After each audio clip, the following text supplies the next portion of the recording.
अस्सलाम वालेकुम स्टूडेंट। हम डिस्कस कर रहे हैं topic of solution of trigonometric equations और उसमें जो चीज़ें हमें चाहिए हैं वो हम बारी बारी सबको डिटेल के साथ डिस्कस कर रहे हैं। तो ये जो क्वाड्रेंटल एंगल है और क्वाड्रेंटल वैल्यूज है ये भी सोल्यूशन ऑफ ट्रिग्नोमेट्रिक इक्वेशन में हम इसका यूज़ करेंगे। तो पहले इनको ज़रा देख लेते हैं कि है क्या, ताकि हमें जब क्वेश्चंस की बारी आई तो हमें आसानी के साथ ये वैल्यूज जो हैं ये क्लियर हों। ठीक हो गया। अच्छा, चलो इसको मैं यहाँ थोड़ा सा मिड में बना देता हूँ आपको। अच्छा स्टूडेंट, क्वाड्रेंटल एंगल की अगर मैं बात करूँ तो हर वो एंगल जो कि एक्सिस पर लाई करता है वो हमारे पास क्या होगा, क्वाड्रेंटल एंगल होगा। जैसे कि आप ज़ीरो जो है वो यहाँ लाई करता है तो ये क्वाड्रेंटल एंगल है। अगर आप 90 डिग्री की बात करें तो वो यहाँ लाई करता है तो वो भी आपके पास क्या होगा, क्वाड्रेंटल एंगल होगा। यहाँ आपको पता है 180 होता है या पाई होता है तो ये भी क्वाड्रेंटल है।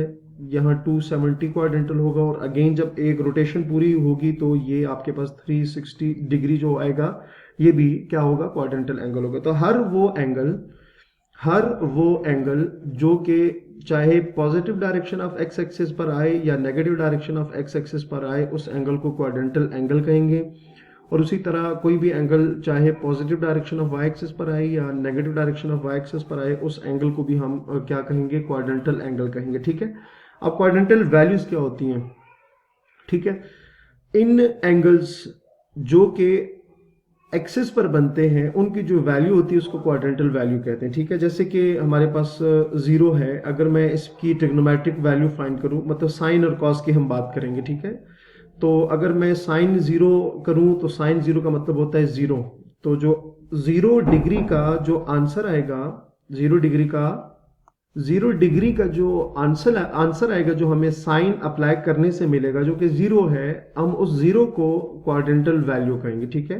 तो क्वाड्रेंटल एंगल पर साइन और कॉस अप्लाई करने से जो आंसर आएगा उसको हम क्या कहेंगे, क्वाड्रेंटल वैल्यू कहेंगे। ठीक है।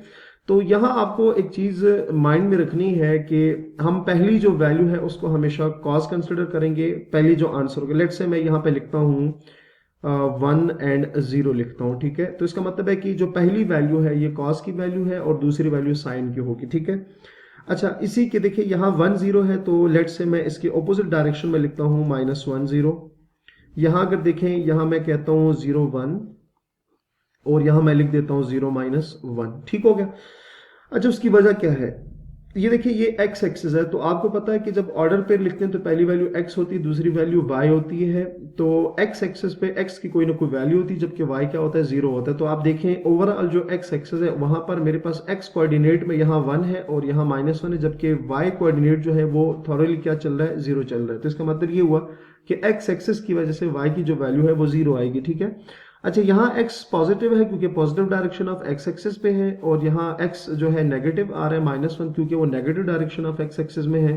अच्छा, इसी तरह ये y एक्सिस है और y एक्सिस पे जो x की वैल्यू होती है वो 0 होती है जबकि y की कोई ना कोई वैल्यू होती है। तो मैंने यहाँ y की जो वैल्यू है 1 ली है। उसकी वजह क्या है कि ये positive direction of y axis में है और यहाँ पर y की वैल्यू जो है वो -1 है क्योंकि negative direction of y axis है। ठीक हो गया। तो इसका मतलब क्या हुआ, इसका मतलब ये हुआ कि हर वो एंगल जो कि इस positive direction of x axis पे बनेगा उसका कॉज हमेशा 1 आएगा और उसका साइन हमेशा 0 आएगा। ठीक हो गया। उसी तरह हर वो एंगल जो कि negative direction of x axis पर आते हैं, जैसे 180 है, तो उसका कॉज हमेशा -1 आएगा और उसका साइन हमेशा 0 आएगा। ठीक हो गया। तो -1 और 0 जो है वो क्वाड्रेंटल वैल्यू है for every angle which lie on the negative direction of x axis. उसी तरह यहां जो है कि कोई भी एंगल जो कि positive direction of x axis पे लाई करता है उसकी जो कॉस की वैल्यू होगी वो 0 होगी। एक चीज आपको मैंने अभी बताई है कि पहली वैल्यू हम कॉस की ही कंसिडर करेंगे। ठीक है।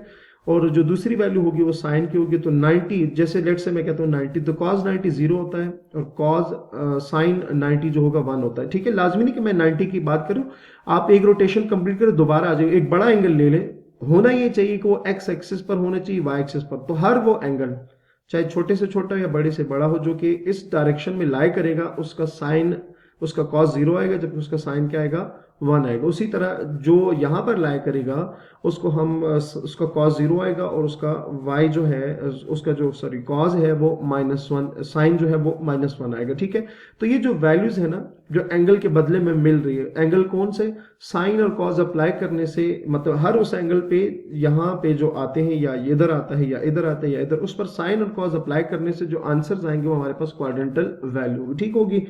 अच्छा, अब क्वेश्चन ये कि क्वाड्रेंटल वैल्यू की जरूरत क्यों है। ठीक है, अच्छा इससे पहले जो हमारे पास कल जब हम बात कर रहे थे तो वहाँ आपको पिछले जो लेक्चर में हम बात कर रहे थे वहाँ आपको मैंने कुछ बताया था कि अगर आपके पास क्वाड्रेंट फर्स्ट बनता है लेट्स से, तो अगर आपका फर्स्ट क्वाड्रेंट है तो उस केस में आपका जो एंगल होगा या सॉल्यूशन होगा, मैंने दो बातें वहां पर आपको समझाई थी कि एंगल जो होगा वो बेसिकली रेफरेंस एंगल के ही इक्वल होगा। ठीक है, और अगर सेकंड क्वाड्रेंट की बात करें तो उसमें जो ओरिजिनल एंगल होगा जिसका हमने रेफरेंस एंगल पता होगा वो इक्वल आएगा पाई माइनस रेफरेंस एंगल की इक्वल आएगा। थर्ड में एंगल जो होगा वो इक्वल आएगा पाई प्लस रेफरेंस एंगल के, और यहाँ पर जो होगा यहाँ पर जो एंगल होगा जो ओरिजिनल एंगल होगा वो इक्वल आएगा 2 पाई माइनस रेफरेंस एंगल के। ठीक है, अच्छा ये चीजें कब यूज करनी है, ये जो है मतलब क्वाड्रेंट 1 वाली जो बात है ये कब यूज करेंगे, जब हमारा एंगल क्वाड्रेंटल ना हो। क्वाड्रेंटल मतलब यहां पर भी लाई ना कर रहा हो, यहां पर भी, जैसे 45 आ जाता है तो 45 तो है वो तो यहां लाई करेगा, वो तो एक्सेस पे नहीं लाई कर सकता, तो इसका मतलब क्या है कि हम फिर ये क्वाड्रेंट वाली बात यूज करेंगे। फिर एक और ऐसा एंगल आ जाता है, जैसे मैं कहता हूँ आपके पास 100 आ गया तो 100 कहां पर लाई करता है, दरमियान में लाई करता है, तो यहां पर भी नहीं लाई करता, यहां पर मतलब वो क्वाड्रेंटल एंगल ना हो। तो कहने का मतलब भी हुआ कि हर वो एंगल जो कि क्वाड्रेंटल नहीं है, जो कि क्वाड्रेंटल नहीं है, हम उसके रेफरेंस एंगल को क्या करेंगे, एंगल फाइंड करने के लिए हम रेफरेंस एंगल को ये वाला काम करेंगे। अच्छा, एंगल फाइंड करने के लिए रेफरेंस एंगल के साथ ये वाला काम करेंगे, एंगल फाइंड करने के लिए रेफरेंस एंगल के साथ ये वाला काम करेंगे। ये काम तब करना है जब हमारा एंगल क्वाड्रेंटल नहीं होगा। लेकिन जब हमारा एंगल क्वाड्रेंटल होगा तो उस केस में क्या कहा मैंने कि जब हमारा एंगल क्वाड्रेंटल होगा तो उस केस में ये जो क्वाड्रेंट वाली बात है ये हम नहीं करेंगे। जस्ट हम क्या करेंगे, सिंपल रेफरेंस एंगल निकालेंगे और क्वेश्चन जो है वो सॉल्व करेंगे। तो मैंने आपको दो बातें बताई हैं कि अगर हमारे पास क्वाड्रेंटल एंगल आएगा तो जो हमारे पास वैल्यू जो क्वाड्रेंट वाली बात है हम वो यूज नहीं करेंगे।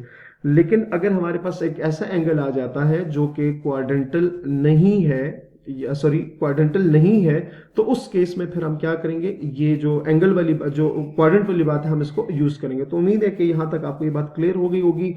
ये सारी जो इंपॉर्टेंट बातें हैं ये आगे हम जो एग्जांपल्स लेंगे उसमें यूज हो रही थी, इसीलिए हमने इनको बारी बारी डिस्कस किया। तो अपना बहुत सारा ख्याल रखिएगा। अल्लाह हाफिज।